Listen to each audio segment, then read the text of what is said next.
আমি একটা টিকটক দেখেছিলাম, সেখানে দেখাচ্ছিল ওই যে সহায়তা বলে একটা ব্যাপার হয়, তাই না? একটা মেয়ে স্কুটি চালাতে চালাতে পড়ে যায়।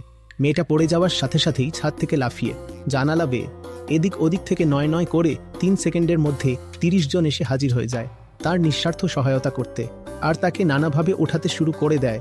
আরে কি হয়ে গেল? তার মধ্যে পুলিশও আছে, সেখানে এ ও সবাই আছে, দুনিয়ার যত সব লোক।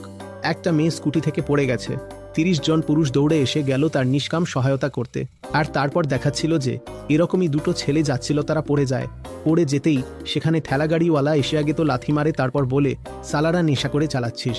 তারপর পুলিশ এসে ডান্ডা মেরে বলে হেলমেট কোথায়, লাইসেন্স কোথায়। তারপর ছেলেটার বাবা এসে বলে তুই আমার স্কুটার খারাপ করে দিলি। আমরা কতটা অন্ধ যে আমরা দেখতেই পাই না যে কাজগুলো সব আমরা নিষ্কাম হয়ে করি, সেগুলোর পেছনে কতটা দুর্গন্ধযুক্ত কামনা লুকিয়ে থাকে।